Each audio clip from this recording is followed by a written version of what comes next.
Good afternoon, everybody. I'm Mary Hunt at the Water Office, and I am here in Silver Spring, Maryland with Diane New. Diane New, you might want to wave your hand. And Annalie Martin, who is from the Mennonite Voluntary Service Program, who's with us for this year. And we are here to discuss a wonderful new volume called Claiming Notability for Women Activists in Religion.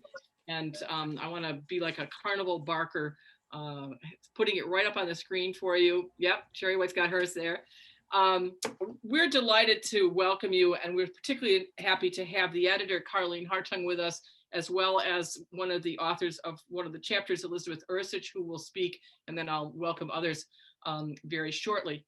And we are really happy to have this event. I do think it's a bit of a premiere in the sense that at least those of us outside of the American Academy of Religion session, where some people discuss this, have not had an opportunity to talk about this wonderful new volume, and particularly to talk about the larger project of which it's a part. So I really welcome you to something very special here at Water.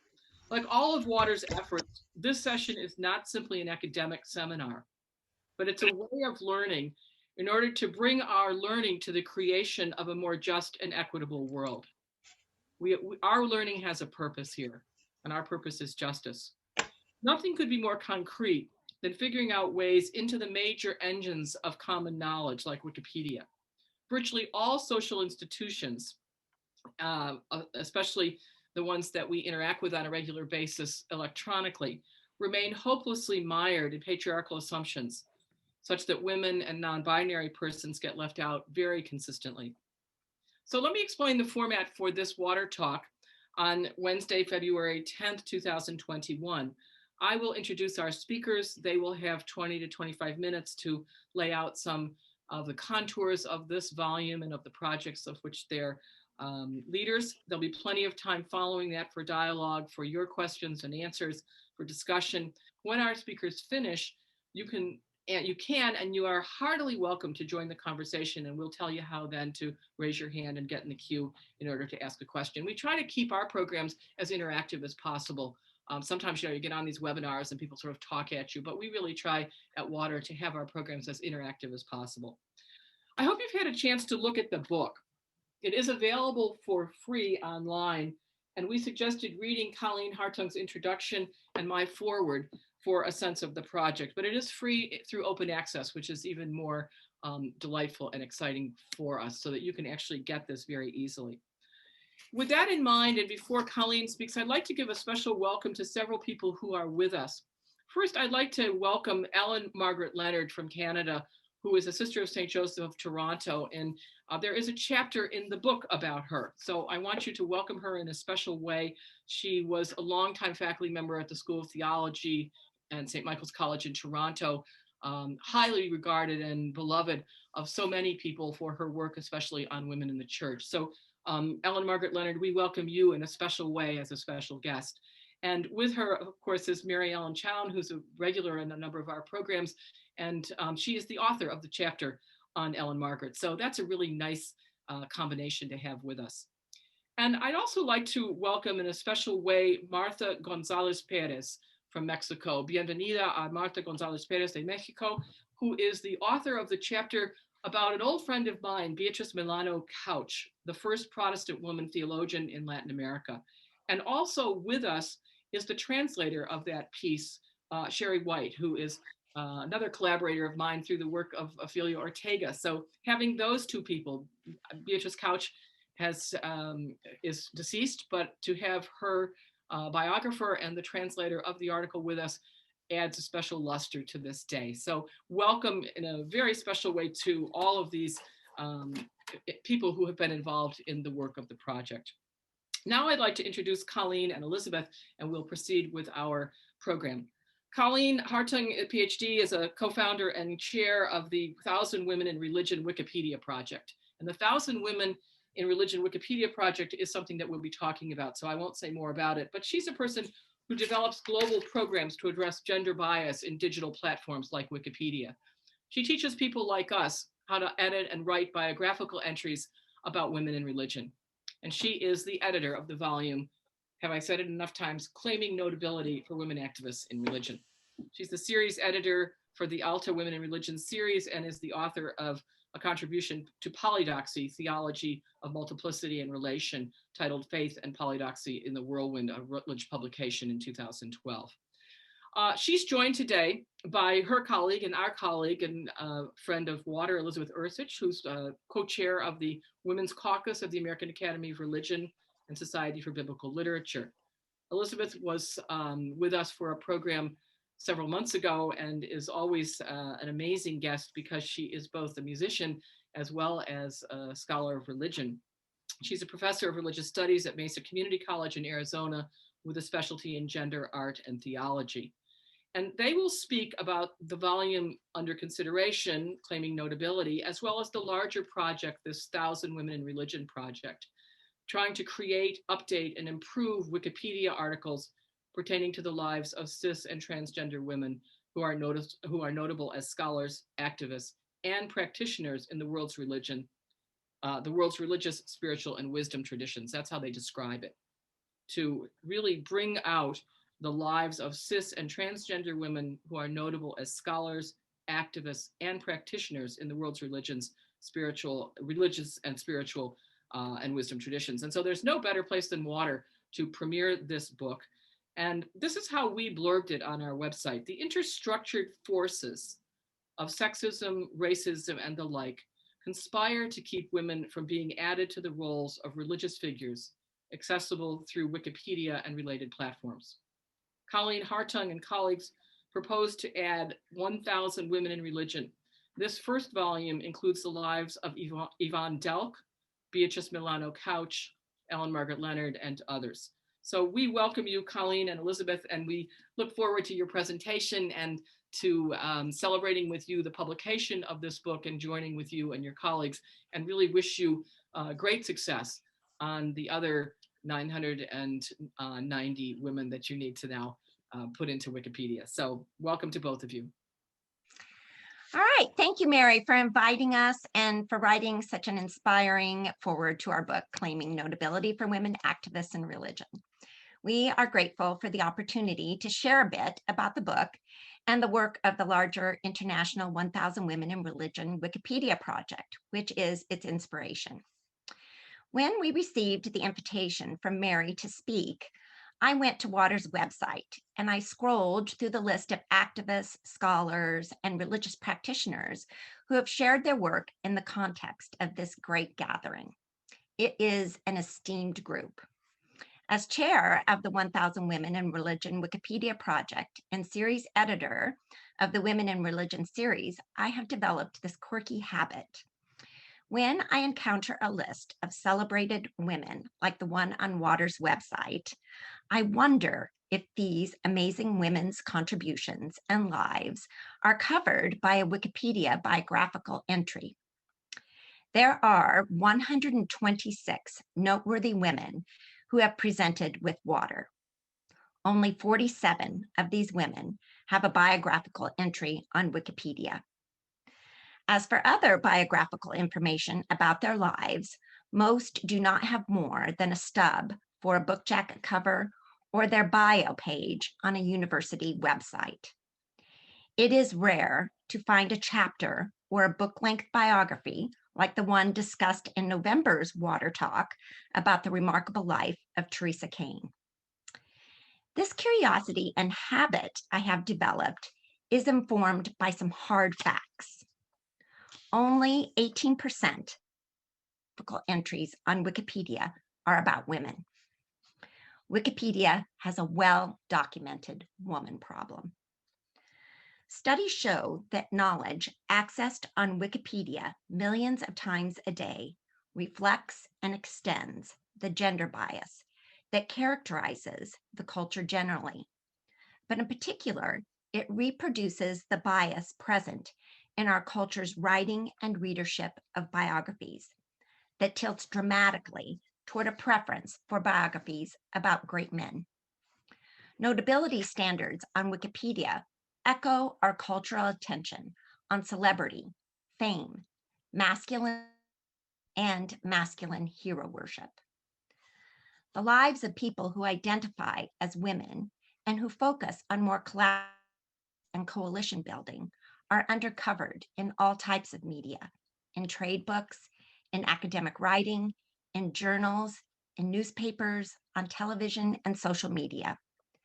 This culture-wide lack of reliable, verifiable secondary sources is one of the major stumbling blocks for those of us working to increase the representation of women on Wikipedia. Hence the idea for the Women in Religion series and our partnership with Atla Open Press. Claiming Notability for Women Activists in Religion is the first volume in this series. With this series, we have at least.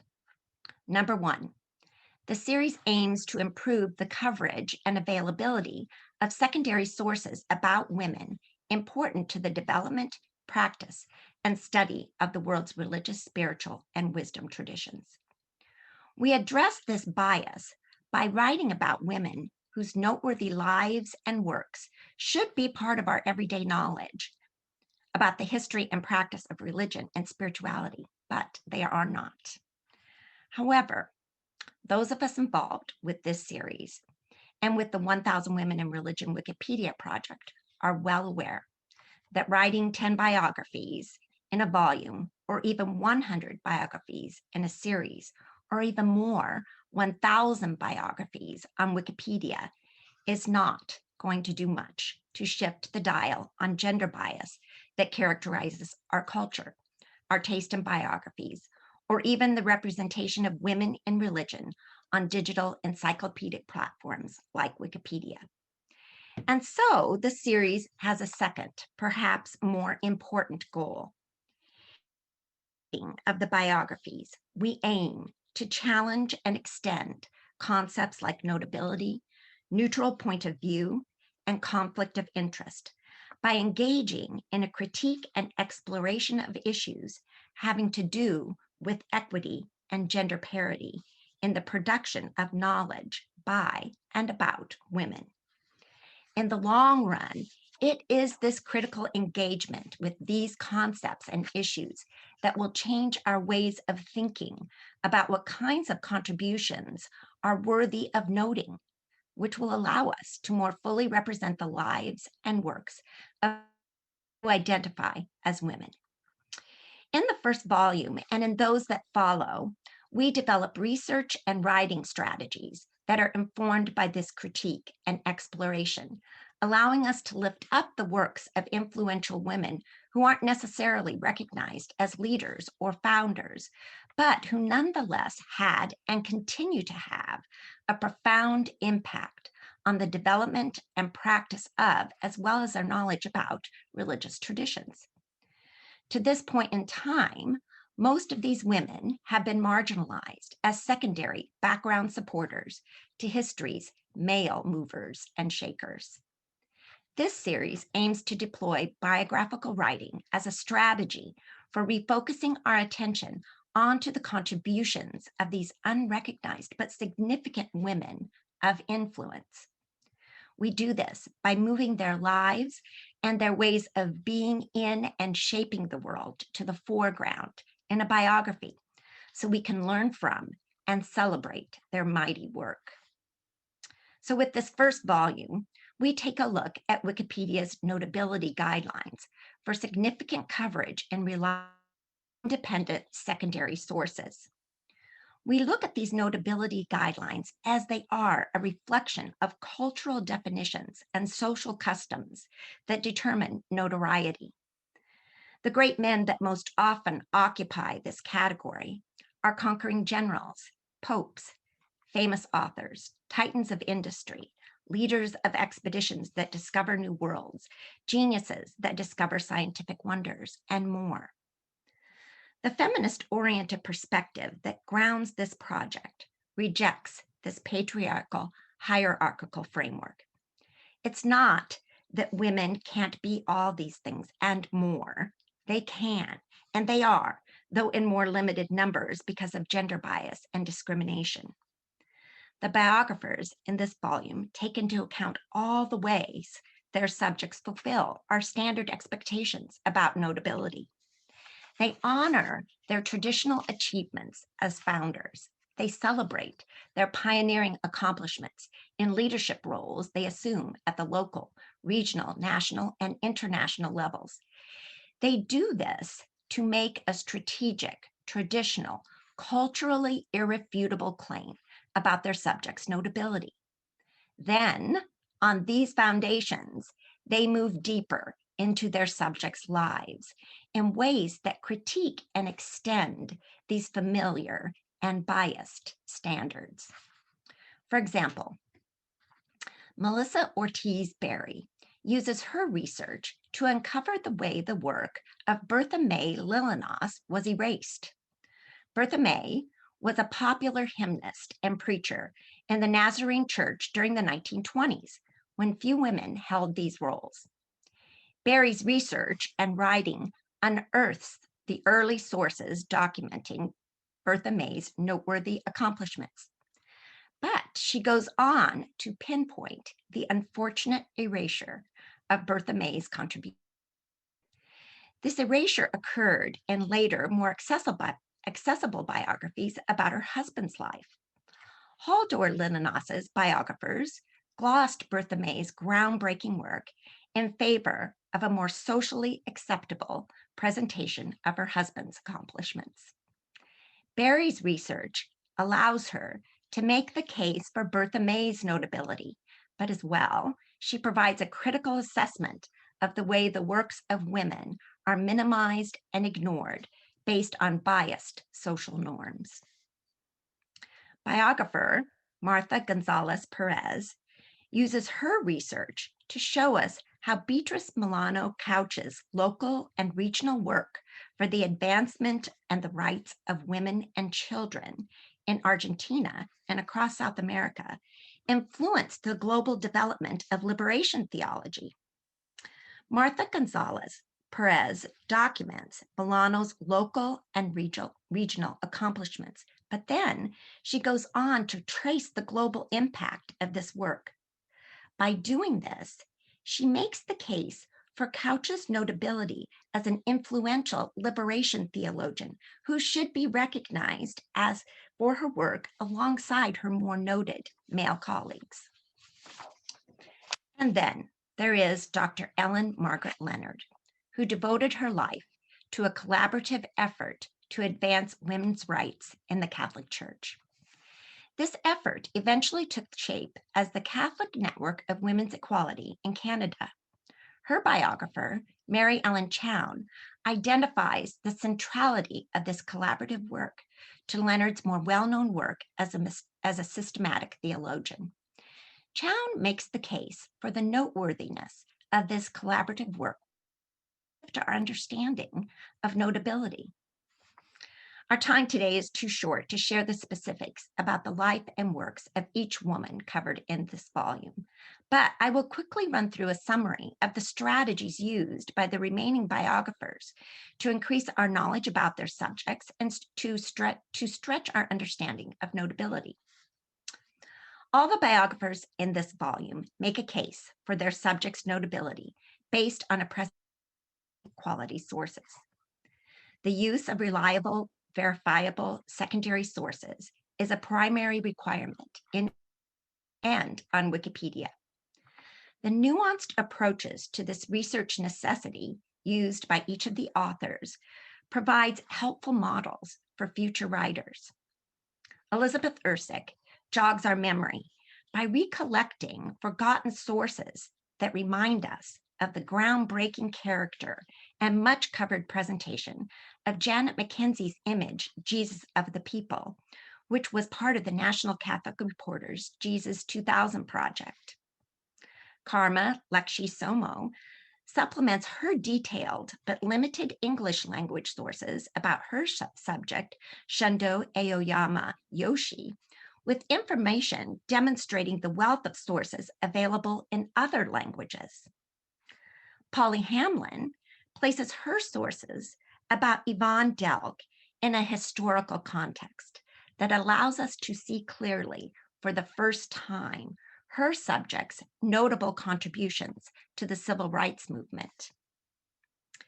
A second category of strategies has to do with the fact that many texts and sources available to authors seeking to describe the life and works of their women subjects are deficient in some way.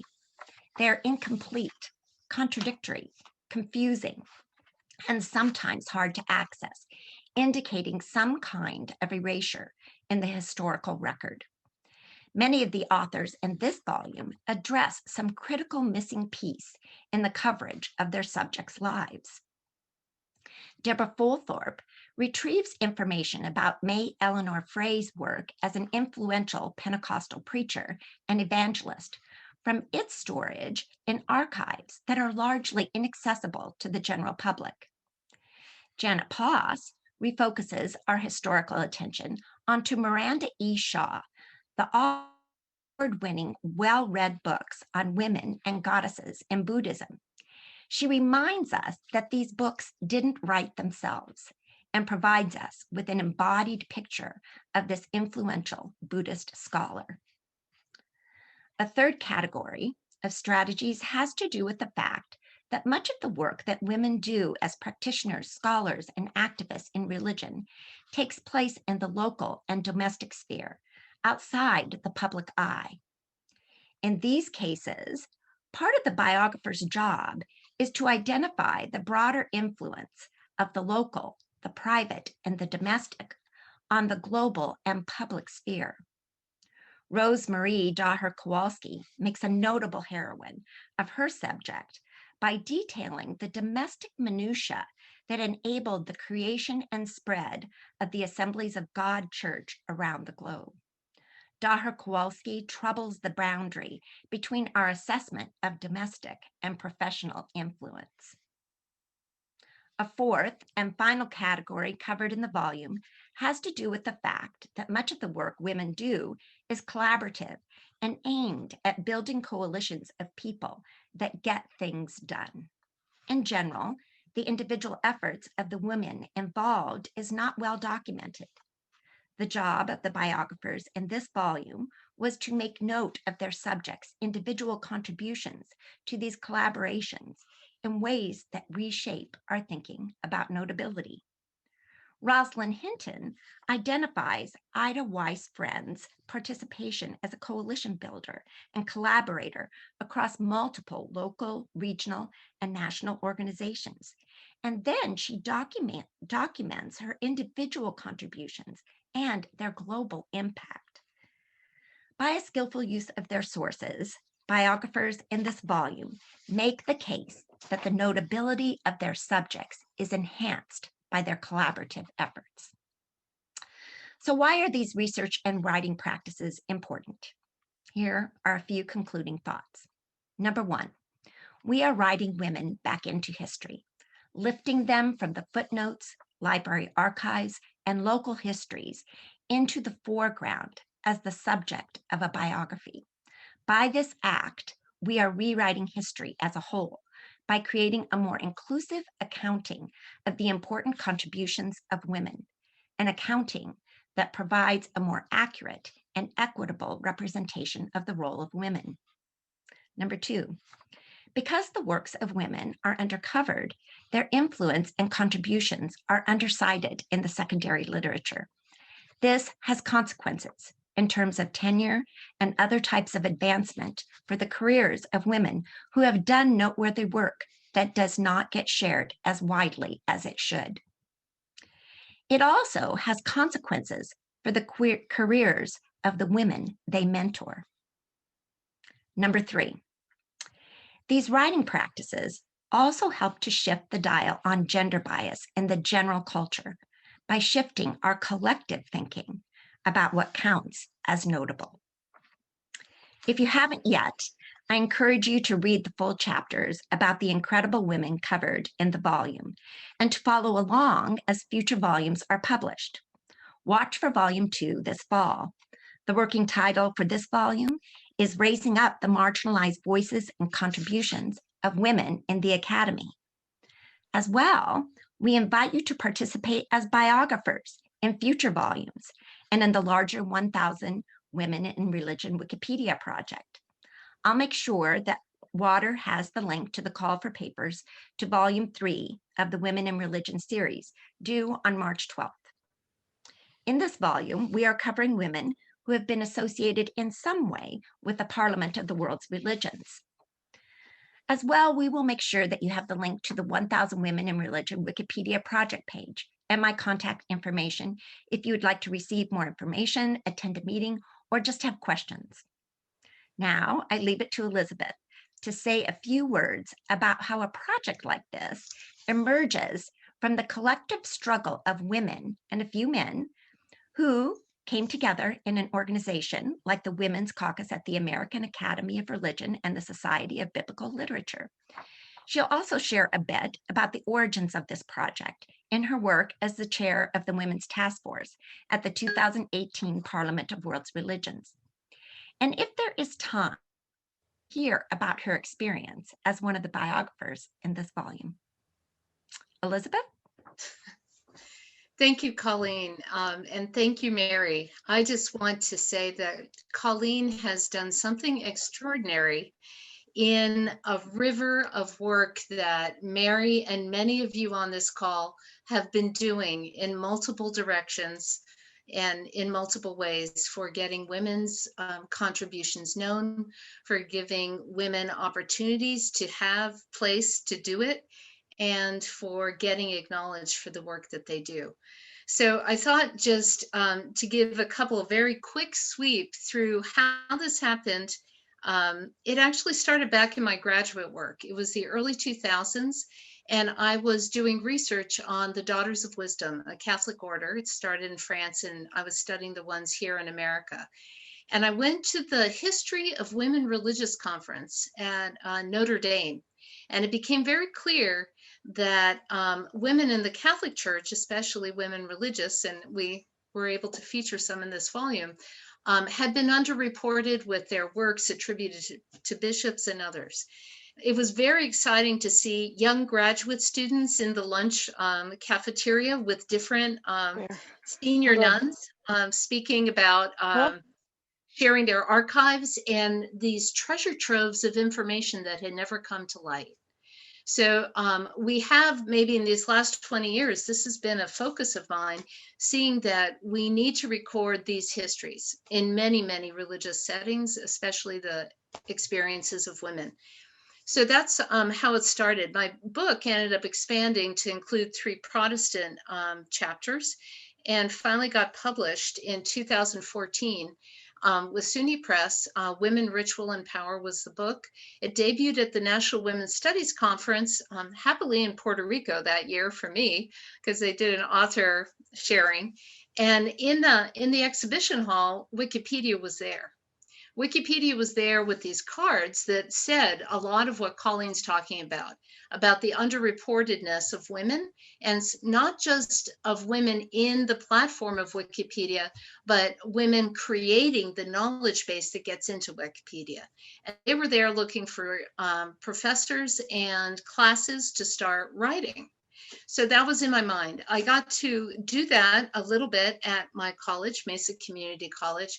But even larger, it became clear that the Women's Caucus at the American Academy of Religion and Society of Biblical Literature was a great platform. And us as a community really wanted to embrace this. At the same time, I was invited to be a trustee of the Parliament of World Religions and to chair the Women's Task Force for the 2018 Parliament. It's one of the largest gatherings of interfaith that happened periodically, and we had 8,000 people come to Toronto for this event in 2018. Colleen was on our task force committee, and she, at that point, stepped into the lead for what is now known as the 1000 Women in Religion Project, and it debuted at the Parliament. So with that, she has gone very deep. She's become a Wikipedian herself of high regard with all kinds of networks about knowledge creation. And when I think about the last 20 years that I've been involved in this, the digital platform has shifted the conversation, the opportunity, and also the challenges, because many of the biases that were there before continue. And this is probably the biggest change from when I saw the Wikipedia people back in 2014, the idea, like many movements, was just to get other voices in the knowledge production and the conversation. But when we were in it, I just want to highlight Colleen's brilliance of noting that Wikipedia was already talking about standards, notability standards. And with that, there was such a wide gap, especially the stats that she quoted are about women in general. But when it gets to women in the sector of religion, it's even more dramatic. So we knew we could step into this field. It actually, women scientists started this movement of women in certain fields for their field to start writing themselves into this major encyclopedia. But as Colleen pointed out, we saw that it took more. So I got to see what real academic activism looks like. This book and what's coming out of this, of producing primary sources that then can be a secondary source in a tertiary encyclopedia, which is what Wikipedia is, we need to funnel the full pipeline. And I would say that, I don't know if you're a prayer or not out there, but Colleen sent out a call that she was wondering how this was going to happen. And at the moment, literally bumped into one of the leaders from Atla, which used to be known as the Associated Theological Librarians, and it was Kismet. So from that point, this book series, they were just reaching into the digital platform.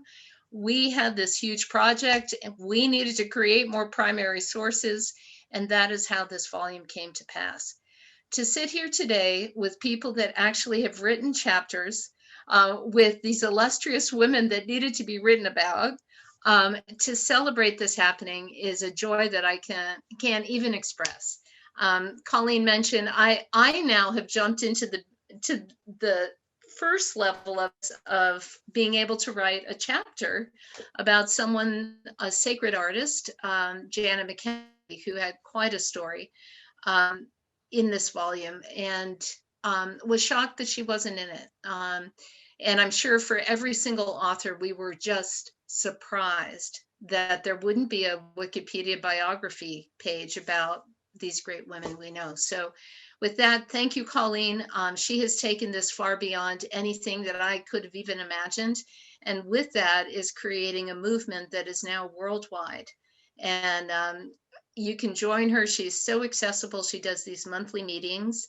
And she'll be providing those links. And certainly if your interest is to actually do some writing and getting something into a volume, we have that opportunity too. Thank you, Colleen, and thank you, Mary. Thank you both on behalf of all of us for this marvelous project and for this wonderful book, Claiming Notability for Women Activists in Religion. Colleen, it really is the first of, I'm sure, what will be many volumes available both in print and online to bring this material to bear. I mean, you're doing an incredible service, both of you, through the Thousand Women Project and particularly through these biographies, an incredible service that needs to be done, sadly, in our time. But I was very glad to write the foreword and happy to collaborate in other ways, such as this. And just to say that yesterday I had an email from someone in Brazil who wanted to know if a particular individual was already involved and it was already included. And if she were included, I said, well, maybe there'd be someone else. And I suggested another name. So you can begin to see how this snowballs through the alliance, as it were, of Water and other groups. So we're very, very happy and honored to collaborate with you in this. I want to simply mention, I mentioned the other folks who are involved in the volume, but I also noticed that Janice Post has joined us, and I want to lift her up as the biographer of Miranda Shaw, who is a Buddhist, another colleague who I wish were here with us, wonderful, wonderful writer. So Janice, great to have you, and thank you for your work. So with that, the floor is open, and we're delighted to have so many people. I noted at least 6 or 7 countries represented, and we are now in the neighborhood of 65 people, I think. So we're glad to have each and every one of you. Betty Powell, I see you, and who's next after Betty? And then Beth. And then Beth. Okay, Betty and then Beth. I'm Betty Powell, currently living in Blacksburg, Virginia. Can you hear me all right? Perfect, thank you. Excellent.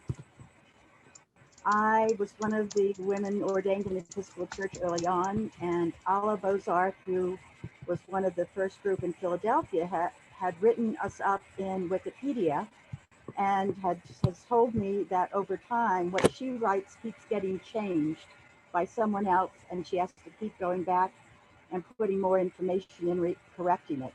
Could you address that issue, please? Colleen, next to you. Unmuting. Yes, I had to get unmuted. Yes, I can address that issue. So that's part of the problem that Elizabeth brought up in her presentation. I had said that only 18% of the biographies on Wikipedia are about women. The number of women who are actually editing on Wikipedia is worse. It's like about 9% of the editors who edit Wikipedia are women. So hence the problem that you're having. You know, that so we have this body of people who are editing, and 91% of those are men, and some of them are our supporters and collaborators, but many are young, technologically adept males who come from a certain perspective. So that's part of what's going on. So what we have to do is exactly what you are doing, or what whoever is doing the editing on your articles. When you put an article up there, you can click a little box that says watch. So then you get notifications when someone comes in and changes the article, which happens all the time. Wikipedia is this worldwide collaborative effort. You put something up there, like maybe you put a full article up there, and everybody comes along and edits on top of it. That's part of the beauty. It's also part of the frustration. So it's an interactive thing. So obviously you have a person watching, you have a person going in and fixing things.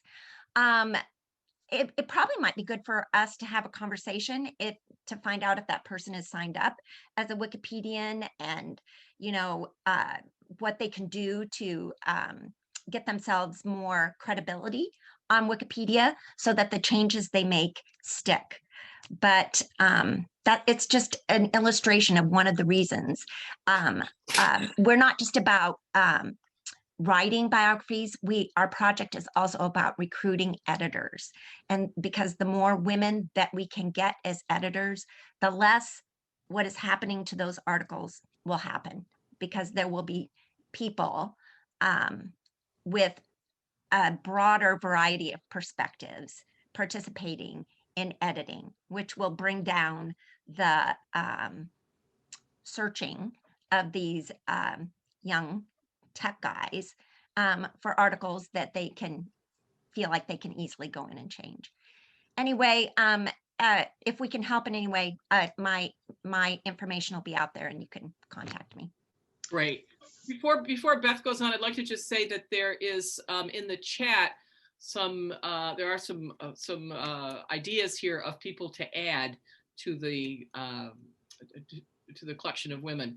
So I'd advise you to take a look at that. And I'm also glad to see that even sitting here, someone says, well, guess what? We should have this person. And then we hear, well, she's already in, or she has a Wikipedia page already. So that's good information to know too. That's why these kinds of alliances are so important.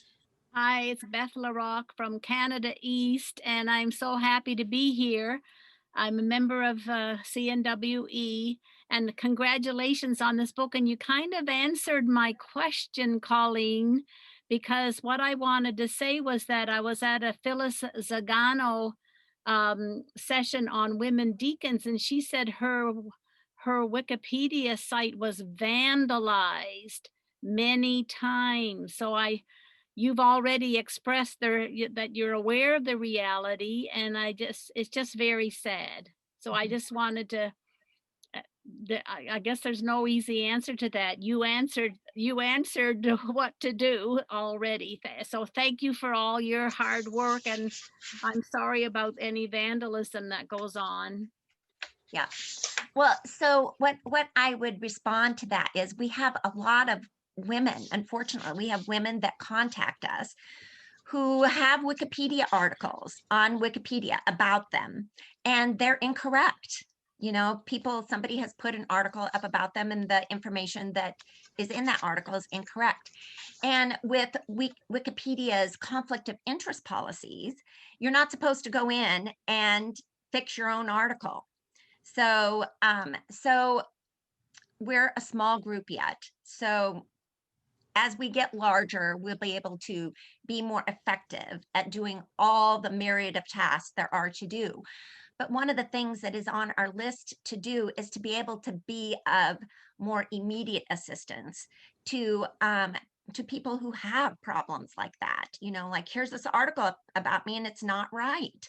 You know, well, so then we have to have that person help us find secondary sources, because just because their birthplace and their birth date is wrong on the article and they tell us that it's wrong, we can't change it unless there are secondary sources that contradict what that is saying. We have to say, oh, here's a secondary source that gives the correct birth date and the correct place of birth or whatever that piece of information is, which is why we have the Women in Religion series, because in that context, then we get to produce some secondary sources that provide that information that's so often missing about women, that early history, even a chronicling of their educational history. So I just wanted to say that when I did this project in the classroom, we had Mona Palaka, Hopi elder, come to our class where we were working on this. And she came and told us that she had a page at the time, but they had the birthplace of her father incorrect. And that was exactly what Colleen said. So this is a fairly common issue. And I just wanted to throw out for those of you that actually are working on some of this, A, become an editor. That's number one. 2, a secondary source. So we are doing something with this book to create these sources that can be cited. If we had interviewed her and had it published in our school newspaper, newspapers are sources. So consider also, you can create sources if they are in newspapers. So consider that if there are people that you love and you want to get certain information out, you can start in small and bigger ways. .org and .edu sites are citable sites. So this is it. This is the details that Colleen has brought to our awareness of how we can really activate and improve knowledge. So thank you. Thank you. And any of those comments that you're making, Elizabeth, just put them in the chat and we'll make sure they get in the notes. We send out notes afterwards, so you'll get a set of notes from this, as well as the link to the video. Janice Paz is next. Yeah, I just wanted to say, I'm sorry, I forget the person who was talking about Phyllis's page. I have been in conversation with Phyllis about it. And one of the misunderstandings that she had was she was going in and changing the page. And I kind of told her, I said, well, you can't change your own page. You got to have somebody else do it. And so we addressed that with her. And then also there was someone supposedly at the Vatican, and I gave her the IP address. So someone there was also making changes that she was upset about. So we're watching her page and making sure that, you know, what she's got in there. And she's got a huge body of work on her website. And so there is a link to that, but eventually we can begin to build that into her Wikipedia page so it becomes much more accessible. Thank you. And I believe that connection that you made with her was right here at Water when she did a recent talk on women deacons. So we're glad to have a part in that. Who's next? Mary Ellen. Hi, everyone. I just wanted to say, again, a special thank you to Mary Hunt and Water, Diane, staff, Annalie, for bringing us all together, gathering us today. A big thank you to Colleen Hartung to pull this together and to continue this work. I just so admire your deep determination and working with, personally with myself. I know you, I passed a few deadlines and you kept me on task, so I really appreciate that. And it's been lovely getting to know the other women who've written chapters. And I mostly want to say Thank you to Ellen Leonard, who is on our call today. Ellen, this is a very strange way. I wish we could all be together and give you a hug. Due to COVID, Ellen has had a very long time without regular visitors and friends.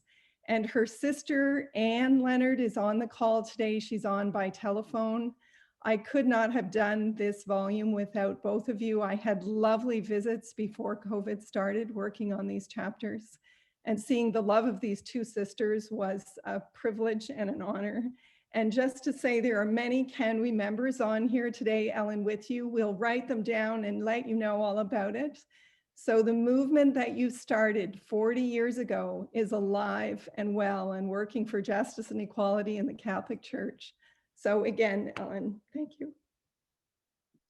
Thank you so much. And I would only add that that's from the Canadian women, but from women here in the US and certainly elsewhere, Ellen Leonard's work has been really something important for us as well over a long period of time. And it's that working in seminary settings and teaching and empowering women, and particularly as you bring out in the chapter, Mary Ellen, the mentoring factor, which often doesn't get enough, isn't taken seriously enough, the extent to which these women mentored. And that leads to my question, if I may, and it's a general question. It has to do with the chapter on Beatriz Milano Couch, which was done by our Mexican colleague.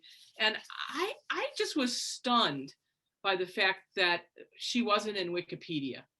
I was stunned by that because a little known fact, when I was a graduate student, I met Beatrice Couch at Grailville, at one of those famous Grailville meetings for young women theologians. And she invited me to Argentina. I went there and spent 2 years teaching with her in the seminary in Buenos Aires. And she was, to me and to other people, a phenomenon because she was a woman theologian, and really extraordinary what it took for her to go to Strasbourg to study with Paul Ricoeur and to have her doctorate in theology. That was really something. And to be teaching as the only women on an all-male faculty in Argentina during the dictatorship. I mean, what an extraordinary woman.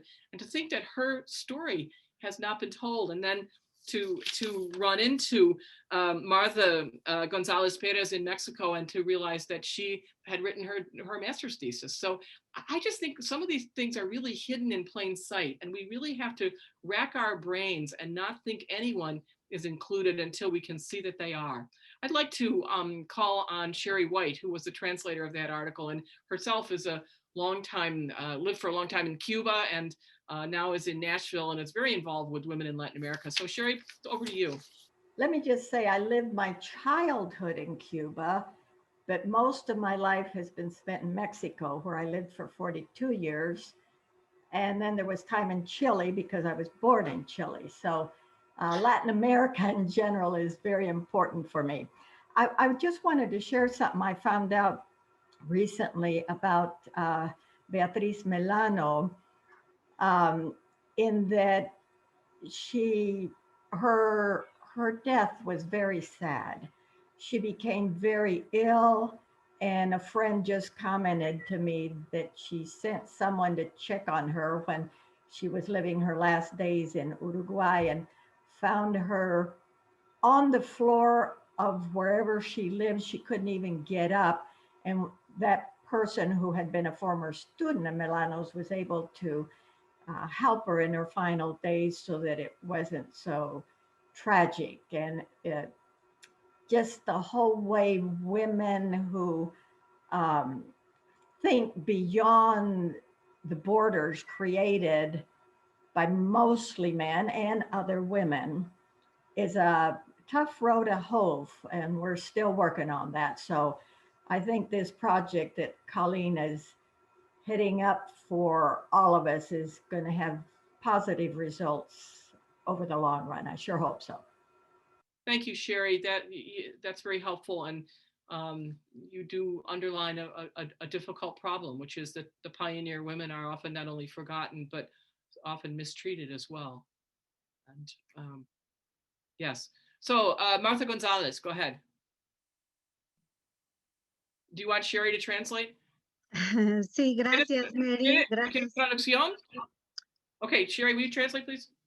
Sí, pues agradecida contigo, con Colin, con Cherry, con todos por el privilegio de que el trabajo, la investigación que realicé de Beatriz Melano fuera considerada.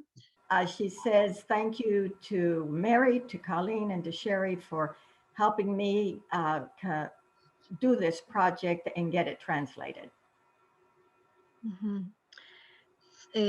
Cuando me acerqué a esta Beatriz Melano fue en una materia de historia de la iglesia. Y I first learned about Beatriz Melano in a course on church history. Y ella era la única mujer, bueno, junto con otra mujer también que se llama Carmen, que aparecían ahí entre puros teólogos. She was the only woman, along with another woman named Carmen, who appeared as theologians because all the rest were men.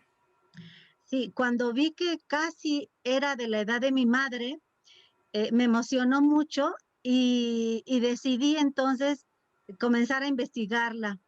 When I realized that she was almost my mother's age, this really overwhelmed me, and I decided to investigate more about her. Me crecí con ella en mis estudios teológicos, crecí con ella y me di cuenta que formaba parte de toda una red de teólogos y de teólogas en América Latina, pero principalmente hombres. In my theological studies, I realized that Melano was definitely a part of a whole network of theologians, but that were mostly men. Sí, y que para su momento ella fue innovadora, tanto en sus propuestas teológicas como en sus propuestas litúrgicas y en su proyecto de vida. Es un modelo. She was an innovator, not only as a theologian, but as a professor and also as a person involved in liturgy. Y fue pionera en la teología feminista y pionera como teóloga de la liberación. She was a pioneer as a feminist theologian and as a liberation theologian.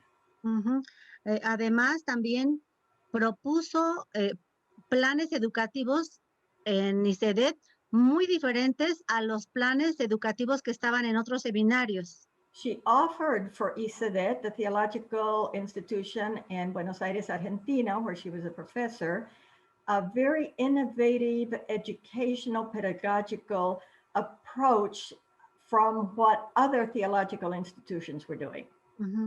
Así que nunca imaginé, bueno, tengo otras cosas que contarles, pero no quiero abusar de la palabra. I have other things I would like to share, but I know there isn't time right now. Nunca imaginé que ese trabajo fuera un día a estar incorporado junto con otras mujeres tan relevantes en la religión. Es una bendición. I never imagined that my investigation of Melano would be included in a volume with other notable women. Es una bendición que haya conocido también a Mary Hunt y a través de ella a Colleen. It was a blessing to be able to know Mary Hunt and through her, Colleen. Y para que este trabajo fuera considerado, y más asombrada estoy de que Mary Hunt haya sido amiguísima de Beatriz Melano. And gracias a Dios. So that this project could become a reality, and very grateful that Mary Hunt helped with this becoming a reality. Estoy muy agradecida con todas. Gracias. I'm very grateful for all of you. Thank you. Bueno, gracias por todo. I'd like to ask Polly to have the last word here, and then we will have an official close of our time together. Those who wish to stay on and chat are more than welcome. Polly, do you have a question or a comment? Well, I just wanted to thank you, first of all, for hosting us. I authored the article on Yvonne Delk, and I just think that it's really important just to mention how important it is to record these stories of our heroines while they're still alive. I just really I benefited from the opportunity to speak with Yvonne Delk personally, and her story was well known for many people who've been in the United Church of Christ for many years, but not for the younger generation necessarily. And I think one of the things that we can do as biographers is to capture the living stories of people who are still with us, so that younger generations have that for going forward. And I think oral history is a really important part of this project. So I just wanted to name that because I have material that wouldn't fit into as Colleen Wells knows, I had a very much longer article that I had to cut, and it was painful to cut very important and interesting stories out of my article to make it fit. But I think all of these women that we are talking about have such rich lives and such interesting stories. So I just wanted to name that in addition to what's printed, I think we are collecting really interesting oral histories as well that I hope will also be reserved and can be the source of future study. So it's an exciting project in so many different directions, but I really encourage people to join us. It's a great group of collaborators, and it's really exciting to see these stories captured. Thanks. Thank you so much, and I'm glad we went to you, Polly, because I apologize. I didn't realize that you were with us. My only critique to the editors and the editors actually is on the table of contents. It would be wonderful, or maybe you had a reason why you didn't put the names of the authors of the various chapters. So it would have been Yvonne Delk by Polly, etc. That might be really helpful down the pike. You probably even change it on the master, as it were, online. I agree. That was the copy editors, the final copy editor's decision. So I didn't even know that until it came out. And I agree. Because what I found was really wonderful is that the contributors, the stories of the biographies of the contributors could well be another volume. Yes. So Polly, we'll be telling your story shortly, but I really felt that connecting those would be terribly important. So yeah. Unfortunately, we're at our time, and I want to begin to thank people by saying that Elizabeth and Colleen, you have brought us through your work with this volume and the project a richness today that none of us could have imagined. Please, everyone, go to the Alta site. You'll be able to access the book there. There's a URL that we'll put up in the notes. It couldn't be easier than that. It couldn't be more generous than that. I want to again thank those who are involved in the volume, Polly, of course, and Marta, who have spoken, Mary Ellen, and especially Ellen Margaret Leonard, and Sherry White for your translation. It's just wonderful to have all of you with us. I really consider this a great festival of women's lives. All of our programs are free and open to everyone. Your donations, of course, are needed to Water and welcome, but we try to socialize resources so that those who can donate do so, such that Water is available to everyone, including those who are not able to donate. We believe that if we share among us, there's enough. If we share among us, there's enough. So thank you again to Colleen and to Elizabeth and to all of you. We wish you safe and healthy days ahead. Be well. Good day from Water. And feel free to stay on and continue in conversation, those who wish. And Mary, of note that Heidi was in Argentina with you and Beatrice Milano Couch. So the circle. That's right. Heidi, who will be with us, was a student at ISADET. She in Buenos Aires when I was there, and she came in 1981, and I was there from 81, 2 years. And Beatrice Milano was on the faculty at that time. And as was mentioned by Sherry White and by Martha, having difficulties in those days, being the only woman on the faculty, considered, Marta, la Beatriz estaba considerada un poco afuera de lo normal, medio rajada, como dicen los argentinos, ¿no? As women are often considered a little bit crazy, a little bit out there. And she had a very difficult life. I can attest to that. Mary, solo olvidé decir gracias a Cherry White por todo el apoyo invaluable. Gracias, Cherry. I think Cherry may have left us, but Martha is wanting to thank Cherry, who was the translator for her article and is a brilliant translator, by the way, and someone who has lived so long in Latin America, as she said. Cherry's father was a professor at the seminary in Cuba. And that's why she spent her childhood in Cuba, and from there, with him through her family through their life as a pastoral family, as it were. Yes, floor is open. Anybody else? Any special greetings to? Yes, Colleen, please.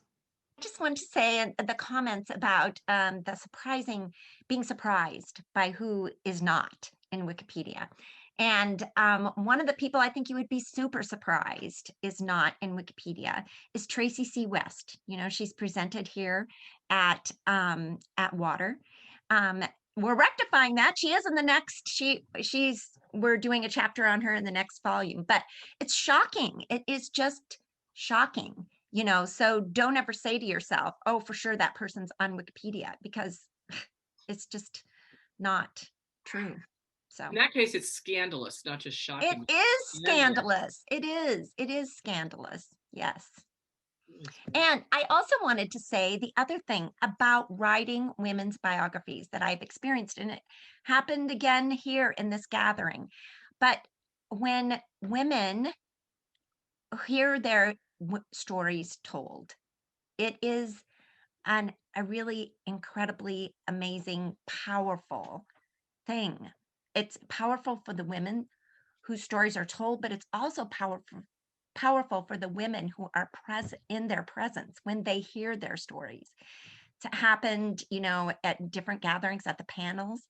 That has been an unexpected, I should have expected it. It should have been an expected gift, but it's been a really powerful, transforming gift to watch the impact on the lives of the women who have done these great things, to hear their stories told.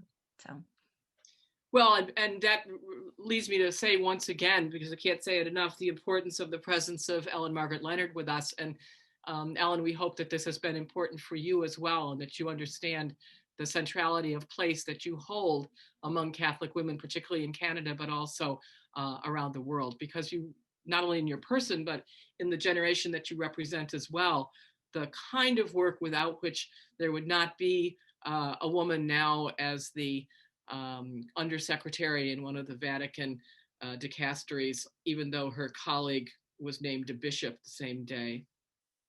Nor would there be women acolytes and lectors if people like you and others hadn't begun to pave that way. So thank you so much again for gracing us with your presence today. It means the world to us. Anybody else? Yes, please, Bonnie. I'm late to the table, and perhaps I'm the only one in this whole milieu that doesn't know what's going on. But in terms of why is the importance of getting everybody into Wikipedia is what I'm hearing. And I'm wondering, is there another place, another platform where women in theology are written up in a good manner and graciously and truthfully? On our hearts, but go ahead, Colleen. Yeah, well, I've been through a lot of theological sources. It's where we get our list, our 1,000 Women in Religion list. It's one of the sources. Women are just undercovered everywhere. Wikipedia is not only, but mostly a reflection of the bias that exists in the culture. And the bias is just as rampant in theological circles, if not more so. And so what's great about Wikipedia is that it is like an open access platform. Anybody can edit. Not everybody does, but anybody can. And so it's a good leverage point for a lot of things. It's a leverage point to get people into the knowledge production sort of community. So to get women to participate in actual knowledge production, because they can, it's an open access platform. And it's also a great leverage point for starting to bring people in with feminist points of view and other, post-colonial, LGBTQI points of view, and start to change the guidelines for what counts for an article about a person, a notable person. So, so I wish there was a source that we could just go to that would be the ideal place that already exists. But I guess we make the world we want to live in. So I might jump in and add one positive note. I've been working with our Australian colleagues, and they have been doing a terrific job. We have an Australian Women in Religion group headed by Carrie Byrne, who's at the Mannix Library at the University of Divinity, I think it is called. And one resource that we've been using from Australia is the Australian Dictionary of Biography. Has a lot of interesting historical information about women of faith, particularly women religious, since they were so foundational to establishing schools and hospitals in Australia. And so we've been able to use those really well-researched articles. They have biographies there on that site that we can then use as a source to put in biographies on Wikipedia. And so I have been working with them to do that. And they have a list of 400 women that we know are notable from New Zealand and Australia, and we are working our way to adding them to Wikipedia. So there are some resources out there, but that's the kind of thing we need more of. We need more secondary sources that are really well researched, and they're able to use their primary sources. They create the biographies, and then we can reference those for Wikipedia. So that's a nice model of a positive circle. Wonderful. Yes, Mary Ellen?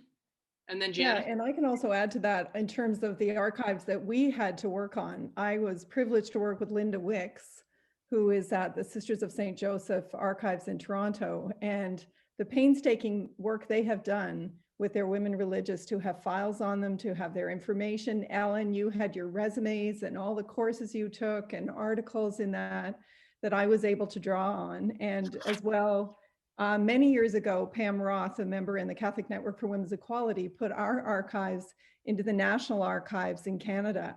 And it is just a treasure trove to go in there and see letters from these women 40 years back, trying to get this movement going. And many of the members who are even still on this call today, I had the privilege of going there, and I saw these women that I've known only for a few years and realized that 20 years ago, they were chairing a committee to get things going. So I look at that and say, we have researchers now going in saying, where did these movements come from? Well, those archives were in there. So I feel like the work Colleen is doing and the Wikipedia work is just adding to future generations saying, how did we get here?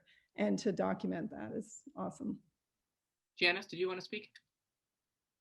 Yeah, no, I just wanted to say too that I think I can't remember exactly when it was, but Rosemary Radford Ruther had produced an encyclopedia of women in religion at some point. So part of this movement is to move printed things into digital.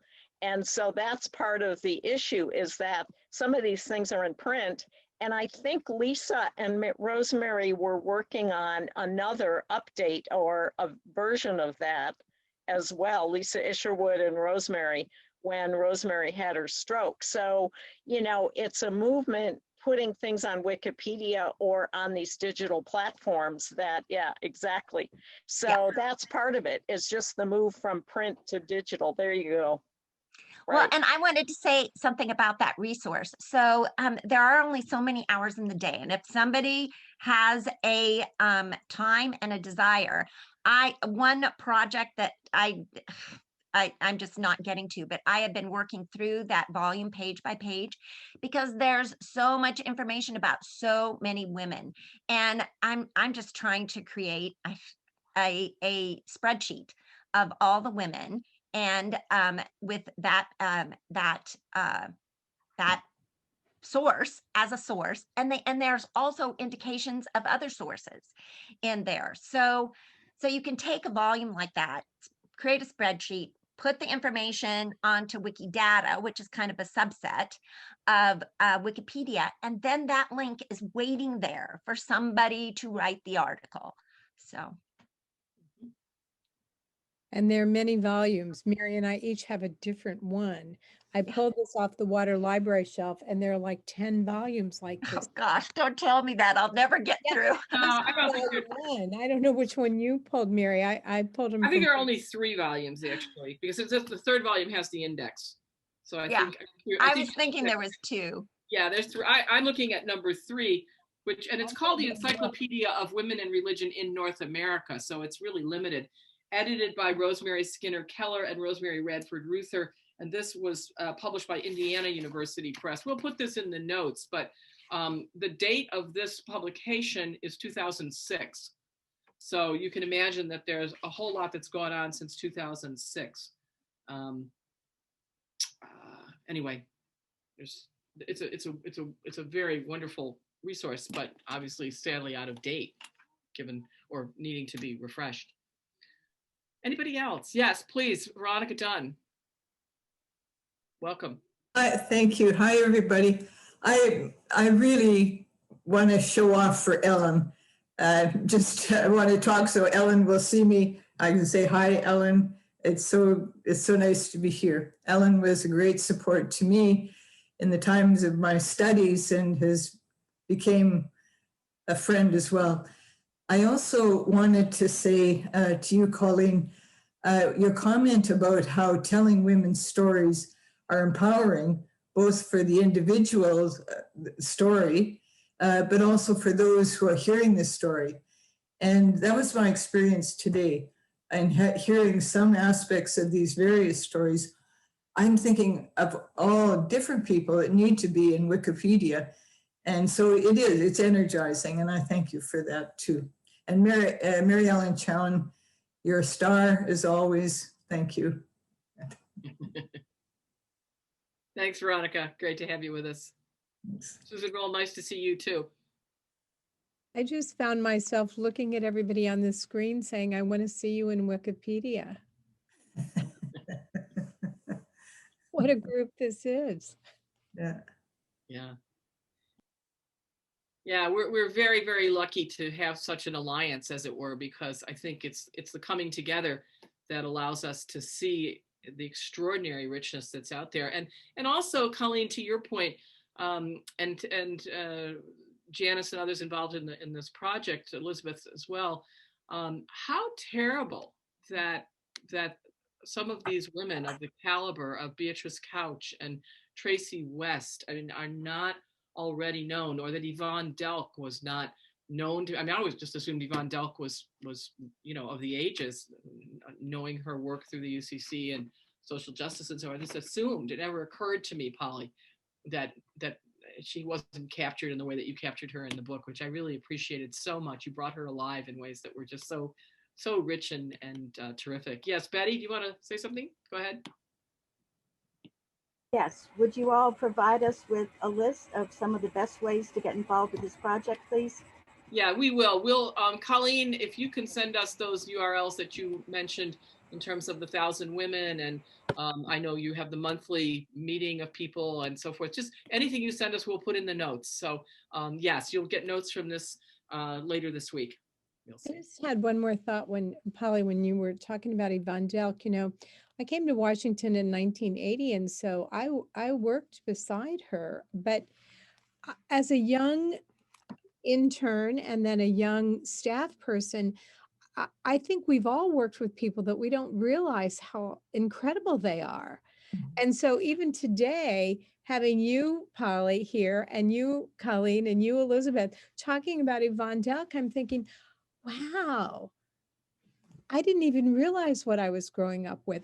And that's probably all of our stories, that these incredible women have marked our lives in ways that we don't even know. And now our gift to them is to raise them up. Thank you for doing that. Yeah, yes, and if I might just jump in on that. I mean, when I first contacted Reverend Dr. Delk to talk to her, I said, I have this project and we're talking about notable people and I want to write about you.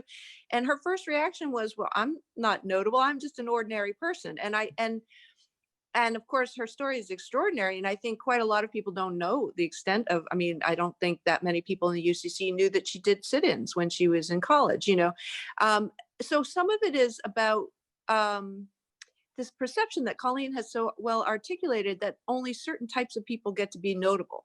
And we're really trying to break that down. And one of the things that I really took away from my interviews with Yvonne is that she was a collaborator. She really made sure that other people are at the table. And she was very intentional about making alliances and bringing people together. And that's the kind of feminist work that is underappreciated as a leadership style and isn't recorded as sort of historic or notable. And I think that's part of what makes it difficult in some cases to it's not that it's hard to put a case forward, but people aren't making the argument that these individuals are notable. And so I think that's where this project can really break through, is to highlight different ways of being a leader, different ways of being notable.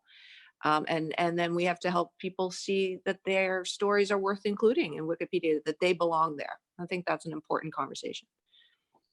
Thank you. Yes, it makes me think again of Beatrice Couch. And, you know, before Beatrice Couch, there was liberation theology and there was feminist theology. And after Beatrice Couch, there was feminist liberation theology. Yeah. And I mean, I wrote a doctoral dissertation on it, so I have some vested interest in the question, but the reality is that her life, her being was pivotal because she was both a liberation theologian and a feminist theologian. Yeah. And because of her and other women like her, including Elsa Tamez and Yvonne Giban and others, we have feminist liberation theology. But we use the term feminist liberation theology as if it just arrived out of the sky. But in fact, it arrived because of the intersectional lives of those particular women.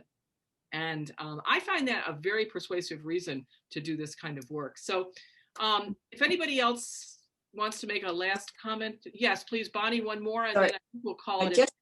I just realized what a golden opportunity it is to also say to Ellen Leonard, many, many thank yous. You were a marvelous teacher to me when I was doing my theology, and a wonderful director directing me into courses and to that I wouldn't have thought I was eligible for. So Ellen has been also a tremendous influence on my theological education. So I wouldn't miss this opportunity to say thank you.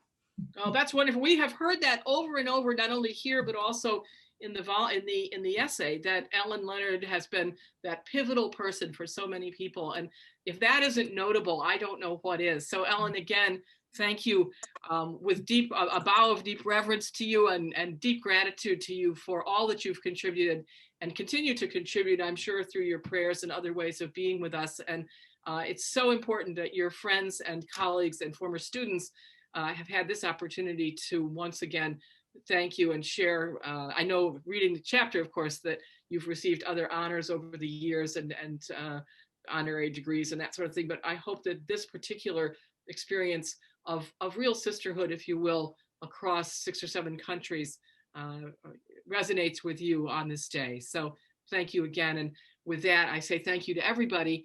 And please join us for other water programs and be safe and well and healthy. Again, thank you.